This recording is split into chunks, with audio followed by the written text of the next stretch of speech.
Viernes 12 de septiembre del 2025. ¿Qué tal están? Buenas tardes. Qué alegría saludarles. ¿Y qué tiempos aquellos en los que un 12 de septiembre, todavía a esta hora, era un día de resaca en las portadas de de una diada manoseada por el independentismo que no tenía que esforzarse demasiado en vender que todavía tenía el poder de la movilización en la calle?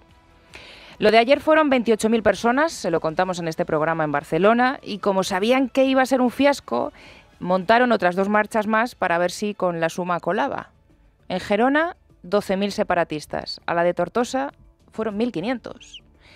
Hasta Junqueras tuvo que suspender la merienda con sus militantes con la excusa de la lluvia. Decimos excusa porque anda que no es grande la sede de Esquerra para haber trasladado allí la comida. Pero a Junqueras le asustó tanto la lluvia que tampoco se atrevió a pasarse por la marcha de la ANC. Sobre Puigdemont, pues hay poco que contarles. Ya decimos, hoy ni siquiera aparecen en las portadas. Dicen algunas crónicas, las únicas que le dedican algunas líneas, sobre todo en la prensa catalana, que como todavía no se le ha amnistiado y no puede volver a Cataluña, que eso explica parte de la desmovilización de los suyos. Bueno, Puigdemont lleva fugado desde octubre del 17. Y ese año y el siguiente fueron capaces de sacar a la calle 1 millón de independentistas, 600.000 en el año 2019, por ejemplo. Pero no hay que llevarse a engaño. Que la ANC, los de Esquerra, los de Puigdemont, que cada vez sean menos en la calle, no significa que el proyecto de ruptura se haya guardado en un cajón. Significa que el independentismo ya no necesita salir a la calle porque lo que exigía, lo que reclamaba, ya lo está consiguiendo.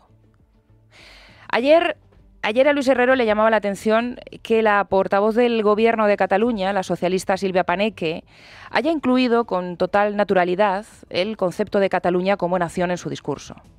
Evidentemente no porque sea el PSC quien lo diga, ni siquiera en su caso es una rendición, sino porque nunca antes se había normalizado sin convertirse automáticamente en noticia.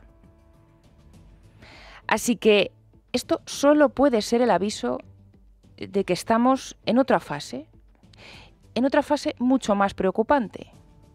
Y así nos lo confirmaba el propio Salvador Illa en su discurso por la diada. Porque la inmensa mayoría de nosotros volem mirar endavant. Porque la inmensa mayoría de nosotros queremos mirar hacia adelante, decía, la nación catalana se construye con bríos de futuro. Queremos una Cataluña de todos y para todos, dentro del marco legal e institucional que nos hemos otorgado. Y quédense con eso último, porque ¿a qué marco legal se refiere exactamente Salvador Illa? Aunque no lo crean, lo sucedido ayer en Cataluña, y por eso hemos comenzado por este asunto el programa de hoy, guarda mucha relación con lo que está ahora mismo sucediendo en clave interna dentro del gobierno de Pedro Sánchez. Saben que esta ha sido la semana de la primera gran derrota para el gobierno en el Parlamento del nuevo curso y que ahora en lo que están en Moncloa es en cargarle todas las culpas a Yolanda Díaz y en reprenderle por haberse pasado de la raya en su discurso del miércoles en el Congreso cuando señaló a Junts con el dedo por haber sido también ellos los responsables de esta derrota. Bueno, hoy se ha defendido Yolanda Díaz. Estuve negociando con Junts máis de 6 meses. O diálogo non é todo o nada. O diálogo é que todas as partes ceden. Isto non é dialogar. Esto é outra cousa. Bueno, el discurso que dirigió la portavoz independentista Míriam Nogueras, hay que decir que no le gustó nada al Partido Socialista y hoy son varios los diarios que informan de este malestar citando ya fuentes directas del gobierno.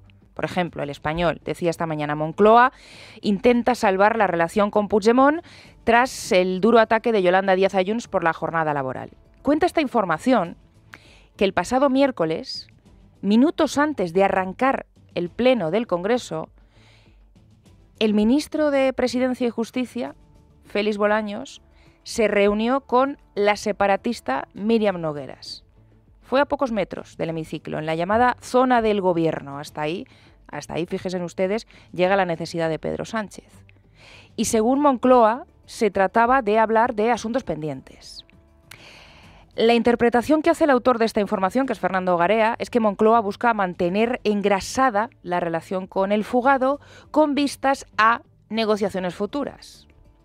y que para esto, le dicen fuentes de Moncloa a este periódico, que a partir de ahora van a apartar a Yolanda Díaz de la ecuación para que la derrota de la reducción de jornada no afecte al resto de asuntos pendientes, es decir, a los presupuestos, porque la parte socialista del gobierno sí sigue insistiendo en que los van a presentar. Ahora vamos a escuchar lo que ha dicho este mediodía María Jesús Montero, pero fíjense lo que también cuenta hoy en este caso fuentes socialistas al diario El Mundo. Respecto a Junts, y abro comillas, dicen: no es el momento de elevar el tono, hay que tener cuidado con sacar la pata del tiesto por nuestra parte. No es el momento de entrar al trapo, y donde ahora hay enfado, tocará dar cariño, cierro comillas. ¿Y cómo de caro se va a vender ese cariño? Les habíamos dicho que hoy ha hablado la ministra de Hacienda y ella ha puesto voz a lo que dicen estas fuentes en privado. Van a escuchar primero a María Jesús Montero, pero después también ha hablado el ministro Bolaños, quien hoy hemos sabido que tuvo que verse a solas con Nogueras para tratar de calmar las aguas. Independientemente de las vicisitudes que tienen los proyectos de ley, vamos a seguir trabajando por hacer realidad un derecho que creemos que es hora de conquistar para los trabajadores de España y también de Andalucía, como es la reducción de esa jornada laboral. Así que, más allá de esa intensidad del debate, mano tendida a Junts para que se siente, para poder ver cómo podemos acompañar esa reducción de jornada, fundamentalmente en los sectores que pueden tener más dificultad para poder ponerla en marcha. Con independencia de un debate sectorial, el Gobierno mantiene una relación fluida, normalizada, de respeto mutuo con todos los grupos parlamentarios del Congreso, particularmente con los que apoyaron la investidura de Pedro Sánchez. Y así va a seguir siendo. Hay que cuidar a Junts, hay que darle cariño, que dicen esas fuentes socialistas hoy en varios medios, en este caso en el diario El Mundo. Pero ¿y cómo ven en el Partido Popular estos gestos desesperados en el Gobierno para tratar de no poner en riesgo lo que pueda quedar de legislatura? Que esa es otra. Bueno, Esther Muñoz, que es la portavoz en el Congreso, hoy ha estado en Antena 3 y ella ha dicho que ellos en su partido, en el PP, ven a la vicepresidenta segunda desamparada. Yo creo que Yolanda está muy enfadada. Creo que está muy enfadada porque no le ha salido, era su gran medida estrella, no la ha pactado, no la ha negociado, ya no en el seno del diálogo social, que sería lo lógico, sino tampoco con el resto de grupos. Primero dijo que estaba negociando con Puigdemont, tuvo que salir Junts a decir que no era cierto. Ayer intentó decir que el Partido Popular le había dicho que no a sentarse, era mentira, como efectivamente dijo mi compañero Juan Bravo, y por lo tanto tiene que preguntarse por qué ha sido derrotada en el Parlamento y sobre todo por qué ha sido abandonada por sus socios de gobierno, porque mientras ella estaba debatiendo no había ningún ministro socialista en la Cámara con ella y todavía un desprecio mayor. Mientras estaba votando la que es una de las supuestas leyes más importantes de la legislatura, el señor presidente del gobierno se iba al cine. Bueno, quedan los presupuestos. Supimos hace 2 días por The Objective que su ministerio, el de María Jesús Montero, el de Hacienda, todavía no había dado ninguna instrucción a los funcionarios para que se pongan a elaborar el proyecto de cuentas públicas. Hoy ha dicho la ministra de Hacienda que no, que el proceso sigue en marcha. Estamos trabajando, en este momento todavía estamos en las conversaciones, en las reuniones sobre necesidades que tienen los ministerios y empezamos a tener algún contacto con los grupos políticos. Pero saben siempre que soy discreta a la hora de mantener esas negociaciones para que puedan llegar a buen puerto y yo espero poder presentarlos lo antes posible. Pero en este momento lo que tengo que tener es la tranquilidad de poder tener el espacio suficiente con los grupos para poder llegar a acuerdos en la confianza de que esas cuentas públicas van a ser buenas, muy buenas. Bueno, es discreta la vicepresidenta porque en realidad no hay avances, o eso es al menos lo que dicen desde los partidos protagonistas en esta negociación presupuestaria. Luego le han preguntado a Montero por si habrá crisis de gobierno y si Pedro Sánchez le liberará de sus múltiples cargos para que se centre en Andalucía. Y miren, porque aquí María Jesús Montero sí que ha sido muy sincera. Creo que hago un buen trabajo al frente del Ministerio de Hacienda y de la Vicepresidencia por Andalucía. Creo que es muy importante que los nuevos presupuestos tengan también el sello de Andalucía y, por tanto, mi contribución al desarrollo de Andalucía desde el Gobierno de España en creación de empleo, en creación de riqueza, en infraestructura, en inversiones ecológicas, en energía, en proyectos industriales que vienen a Andalucía es indudable. Cualquier persona en su sano juicio al frente de la Junta de Andalucía querría que un andaluz estuviera al frente de los ministerios más importantes. ¿Se acuerdan cuando se lo recriminó Felipe González, el expresidente del Gobierno? Le dijo que quien está sentado en la caja no puede estar repartiendo lo que tiene en la caja y al mismo tiempo ser candidato. Bueno, pues para María Jesús Montero vemos que es precisamente la explicación que justifica el mantenerse en su puesto, con independencia, claro, de lo que después pueda decidir Pedro Sánchez, porque es verdad que comenzamos el nuevo curso con el rumor de una crisis de gobierno en otoño y todavía hay tiempo y margen para que esto pueda suceder. Desde luego, María Jesús Montero le ha respondido hoy desde Alhaurín el Grande, en Málaga, el presidente de Andalucía, porque hoy se ha trasladado a esta comunidad autónoma la batalla preelectoral, podemos decir. Luego vamos a escuchar también a Núñez Feijóo. Hoy se inauguraba allí el curso político del Partido Popular Andaluz. Y esto es lo que le ha dicho Juanma Moreno. Si se cree la señora Montero o se cree el señor Sánchez que teniendo una infrafinanciación de más de 1.500 millones anuales, de más de 17.000 millones de euros desde que el sistema se puso en marcha en el 2009, nos vamos a conformar con unas migajas para blanquear su pacto con el independentismo, desde aquí le decimos no vamos a poner la dignidad de Andalucía en juego para beneficiar los intereses en el poder de Sánchez. Ni un día más, ni un mes más. Por ahí no entra. Moreno Bonilla no estaba solo. Le ha acompañado, como hizo en su día con Ayuso, el presidente del Partido Popular, Alberto Núñez Feijóo. Por ejemplo, hasta ahora titula el diario El Mundo, Feijóo coge fuerzas en Málaga para preparar a España para el cambio. El acto de hoy en Andalucía, en Málaga, ha sido muy interesante. Feijóo también ha cargado contra María Jesús Montero, ha repasado la gestión del presidente andaluz en Andalucía, ha tocado otros asuntos de actualidad, pero seguramente lo más destacado del discurso del líder de la oposición va a ser este momento. Pero ¿cómo es posible que un señor que lleva 2 años en un ministerio dice que necesita 2 más para solucionar el caos? ¿Sabéis lo que os digo? ¿Sabéis lo que hay que hacer? Del Ministerio de Transportes saldrán los tuiteros y los puteros y los gestionaremos con servidores públicos, con gente que sepa de redes ferroviarias y no se dedique a las redes sociales, que eso no arregla los problemas de los trenes, que los perjudica. Se refería, evidentemente, Alberto Núñez Feijóo al ministro de Transportes, a Óscar Puente, pero hayan visto ustedes que han vuelto a recuperar esa gran acusación que lanzó ya en su momento, en la última sesión de control al Gobierno, Alberto Núñez Feijóo, en el hemiciclo, contra el Partido Socialista, Pedro Sánchez, la corrupción, la prostitución, el asunto de las saunas del suegro de Pedro Sánchez, que se ha recuperado a la vuelta del verano y que hoy también vuelve a repetir Feijóo en Andalucía. Es que hoy sobre corrupción también hay muchísimas novedades, principalmente sobre el caso Santos Cerdán, ¿no? Hay varios diarios que aportan, bueno, pues información bastante novedosa. El Confidencial, por ejemplo, revela que el exsecretario de Organización de Pedro Sánchez usó a Koldo García para ocultar 132.000 euros a través de una mercantil opaca. La empresa se llama Noran, Sociedad Cooperativa. Se creó en el 2015. Y a fecha de hoy, según este diario, continúa activa. ¿Pero quién creó la empresa? Pues este nombre les va a sonar. Anchón Alonso. Anchón Alonso, socio de Santos Cerdán en Servinávar, junto a Koldo. Anchón es quien a día de hoy además ejerce como administrador único de esta sociedad. Pero además de acumular fondos, resulta que Noran también era usada para mover dinero. La Hacienda de Navarra ha comunicado al Tribunal Supremo, saben ustedes que está colaborando el Gobierno de Navarra en esta investigación. Bueno, pues ha comunicado al Supremo que Servinávar, es decir, la empresa de Anchón Alonso y Cerdán, recibió dinero de Acciona y del Gobierno navarro de Chivite, que después trasladó a Noran mediante transferencias.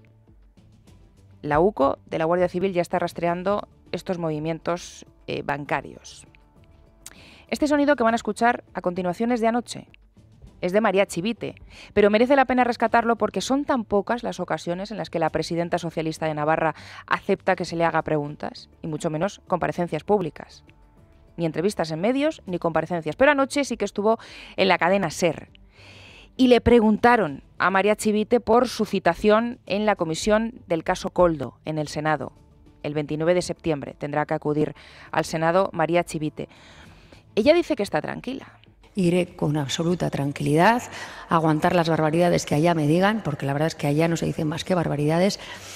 Intentar demostrar, por supuesto, la limpieza y la ética con lo que actúa mi gobierno.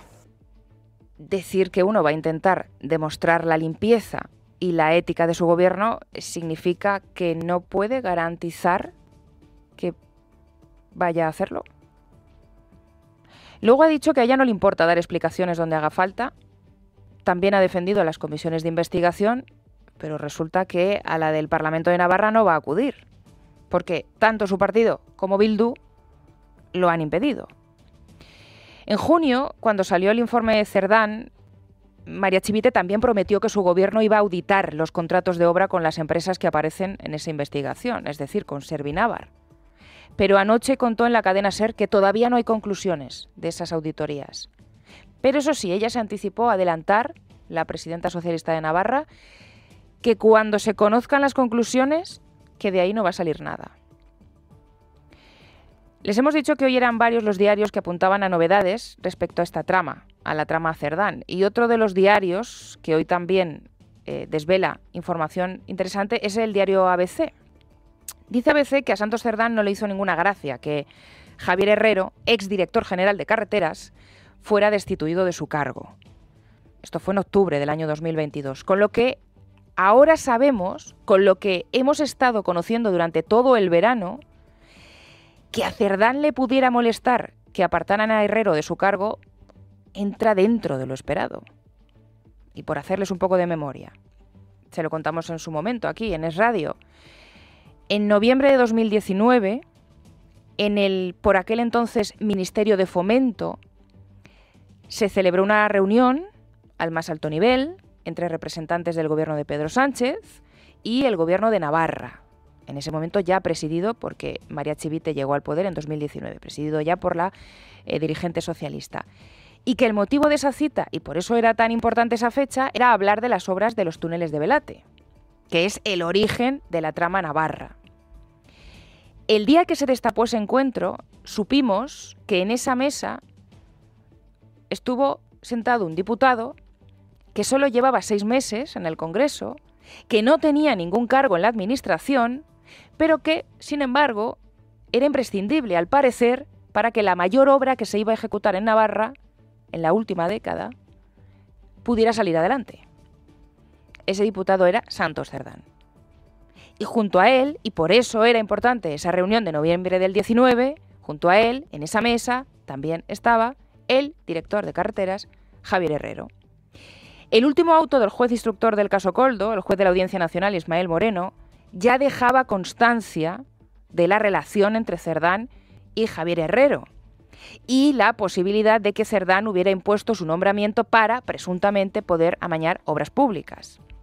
Bueno, pues hoy lo que cuenta ABC, de ahí la importancia de recordar este contexto, es que el día de la destitución de Javier Herrero, Cerdán envía un mensaje a Isabel Pardo de Vera, entonces secretaria de Estado de Transportes, para pedirle explicaciones.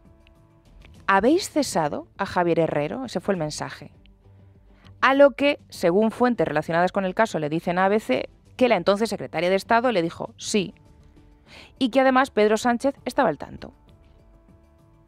Fuentes próximas a Herrero le han dicho por su lado a ABC que cuando se produjo su cese, pues que Pardo de Vera no le dio especiales explicaciones, que no hubo nada traumático y que al parecer fue también una conversación muy civilizada, pero que sobre su relación con Cerdán, que no, que en absoluto era un hombre de Cerdán y que la relación era muy puntual, que era ocasional, porque Cerdán se interesaba por obras que tenían vinculación con Navarra. Claro, hay que recordar el dato de que Javier Herrero está imputado. Ya declaró el pasado mes de julio, pero el último auto del juez Ismael Moreno deja muy clara la relación que existía entre los dos. Toda esta información que hoy publica la prensa es muy interesante porque saben que además estamos a la espera de nuevos informes de la UCO sobre el caso Cerdán, que lleva más de 70 días en la cárcel de Soto del Real, y las cosas pues no pintan muy bien para el número 2 del Partido Socialista hasta hace hoy 3 meses, porque se fue el 12 de junio, que parece que hace mucho, pero no, hace solamente 3 meses. Hoy cuenta Libertad Digital que el Tribunal Constitucional se inclina ahora mismo por seguir manteniendo a Cerdán en prisión. Nos da las claves Miguel Ángel Pérez. Buenas tardes. Fuentes del Tribunal Constitucional consultadas por Libertad Digital afirman que el recurso sobre la libertad de Santos Cerdán recayó en la sección segunda del Tribunal de Garantías, que integran los magistrados conservadores Ricardo Enríquez y José María Macías como ponente, y el exministro de Justicia de Pedro Sánchez y magistrado izquierdista Juan Carlos Campo. Para que un recurso se admita a trámite tienen que estar de acuerdo los 3 magistrados de la sección. Sin embargo, para que sea inadmitido es suficiente con que 2 de los 3 magistrados lo rechacen. Las mismas fuentes consultadas subrayan que varios informes elaborados por los letrados del propio Tribunal Constitucional ya han sido remitidos a los 3 magistrados de la sección segunda, y dichos informes proponen la inadmisión del recurso y, por tanto, que Santos Cerdán continúe en prisión provisional. El recurso del exdirigente socialista se ha convertido en una patata caliente para los magistrados izquierdistas, que no quieren significarse en este asunto tras el desgaste que les ha provocado el caso de los ERE o la ley de amnistía del 1O. Previsiblemente se conozca la resolución en los próximos días. Mientras tanto, el propio Santos Cerdán aguarda también la resolución del segundo recurso que presentó ante el Tribunal Supremo.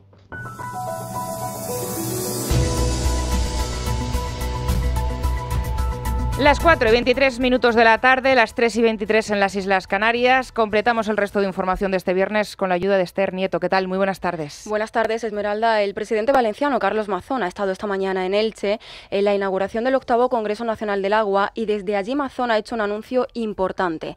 Un anuncio que era prácticamente un secreto a voces. Habrá remodelación de su gobierno, será la 4ª en lo que va de legislatura, y se llevará a cabo el próximo 5 de noviembre, unos días después de cumplirse el primer aniversario de la trágica Dana, que dejó 228 fallecidos. El anuncio de remodelación se ha precipitado tras la salida del actual vicepresidente segundo y consejero para la recuperación tras la Dana, Francisco José Gampampols. Sin embargo, no es una noticia inesperada, porque el presidente valenciano, para evitar polémicas, ha recordado que el teniente general entró en su gobierno con un único cometido y fecha de entrada y de salida.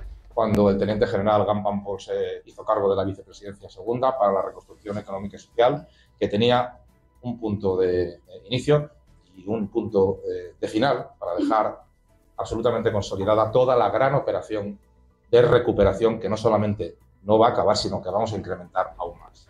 Gampampols ya insinuó ayer que su salida del gobierno estaba cerca, cuando afirmó que todo lo que había que hacer estaba hecho y que lo único que quedaba era impulsar la normalidad en la gestión de las iniciativas y planes que le fueron encomendados tras la Dana. Ahora, según Mazón, el teniente general retirado asistirá el 4 de noviembre a su último pleno del gobierno valenciano, tras el cual el presidente anunciará al día siguiente, el 5 de noviembre, la composición de su nuevo Ejecutivo Autonómico, aunque fuentes de la Generalitat hablan en todo caso de una remodelación limitada.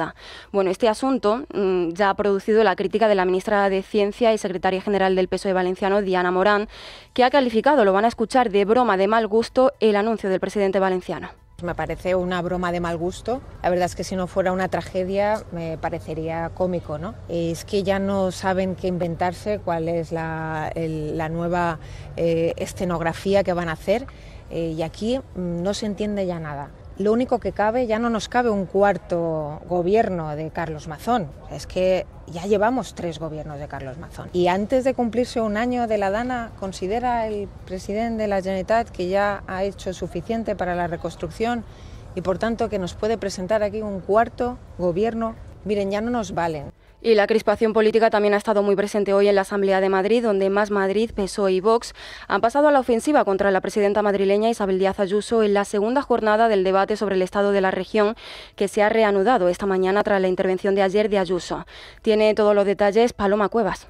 Segunda jornada del debate de la región en la Asamblea de Madrid. Hoy era el turno de la oposición. La izquierda ha vuelto a sacar el caso que afecta a la pareja de Isabel Díaz Ayuso y piden la dimisión de la presidenta madrileña. Escuchamos a la portavoz de Más Madrid, Manuela Bergerot, y a la del Partido Socialista, Mar Espinar. Usted y su novio, que está a un pasito de compartir patio con Montoro en Soto del Real. ¡Qué golpe de suerte el que tuvo, ¿eh? El mismo año que usted llegó a la presidencia. Su actual pareja multiplica por 7 los ingresos con su único cliente, Quirón. La presidenta madrileña tiraba de ironía para responder a las peticiones de dimisión. Es decir, yo no puedo salir con nadie que se relacione con la empresa en la Comunidad de Madrid. Entonces, ¿con quién puedo salir? ¿Con el hermano de Pedro Sánchez, que no le he visto la inspección fiscal? El conflicto de Gaza también ha centrado buena parte de las intervenciones de la izquierda. De hecho, tanto la portavoz de Más Madrid como la del Partido Socialista han acudido vestidas con los colores de la bandera palestina. Hoy no hay nada más urgente que Gaza y hoy usted ha decidido ponerse del lado de los genocidas una vez más, del lado de Netanyahu junto a Trump y Milei. Acusaciones a las que contestaba de esta manera Díaz Ayuso. Y si fuera en realidad un genocidio y la lucha por la vida lo que a ustedes les importase, ni tendrían según qué socios o vendrían al acto contra el holocausto nazi que se celebra todos los años en esta asamblea y que los señores de la ultraizquierda ni siquiera tienen la dignidad de acompañar. Y cambiamos de asunto porque en clave económica hoy toda la atención está puesta en un movimiento empresarial que ha hecho el Consejo de Administración del Banco Sabadell, que hoy ha comunicado su rechazo a la oferta pública de adquisición, la OPA, lanzada por el BBVA, en manos ahora de los accionistas tras el visto bueno de la Comisión Nacional de los Mercados de Valores la semana pasada. El Banco Sabadell ha hecho este anuncio sin agotar el plazo que tenía para emitir un informe a la CNMV. La decisión ahora está en manos de los accionistas del banco catalán, llamados a pronunciarse sobre la propuesta de canje. Pero tanto el exhaustivo informe de 85 páginas como la rueda de prensa celebrada por Sabadell en Barcelona transmiten un mismo mensaje. Aceptar la operación supondría importantes pérdidas para los inversores. Leticia Vaquero. Primero, que la oferta no recoge el valor intrínseco de las acciones de Sabadell, cuya valoración fundamental está entre un 24 y un 37% por encima del valor de la oferta del BBVA, por lo que en rueda de prensa su presidente, Josep Oliu, les ha hecho una serie de advertencias. Suponía que a los accionistas del Sabadell se les entregaba un 16,2% del banco fusionado. Entonces, después de todas estas ofertas, ahora se les entrega, o se les propone entregar, un 13,6% del banco fusionado. Y es que el BBVA ha dejado claro que no va a mejorar esa oferta. Explicándolo de una manera muy coloquial, Oliu además ha querido recordar que tendrán que pagar muchos impuestos, así que él no ve la operación. Yo no lo veo. Además, los dividendos que va a dar el Banco Sabadell solo es, vamos, muy superiores, porque os lo han contado, muy superiores a los que puede dar el BBVA. Ha hecho alusión a la intromisión del Gobierno al no dejar que la fusión se haga efectiva en los próximos 3 años, por lo que hay muchas dudas sobre el intercambio real de sinergias, así como por el hecho de que los accionistas que acepten dejarán de pertenecer al Sabadell, un banco centrado esencialmente en España, donde tiene el 96% de su negocio, para pasar al BBVA, que obtiene en torno al 67% de su beneficio en economías emergentes.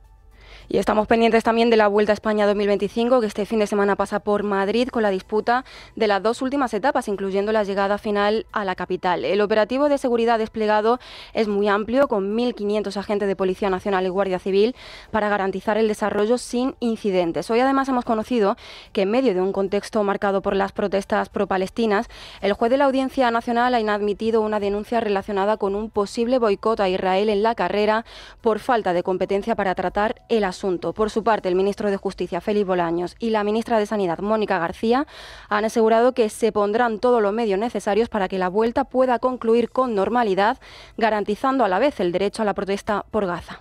Vamos a poner todos los medios a disposición para que pueda terminar una prueba deportiva, como es la Vuelta Ciclista a España, y también se pueda garantizar el derecho a la protesta de los ciudadanos que quieran expresar su protesta contra el gobierno de Israel por la masacre, el exterminio que está llevando a cabo en Gaza.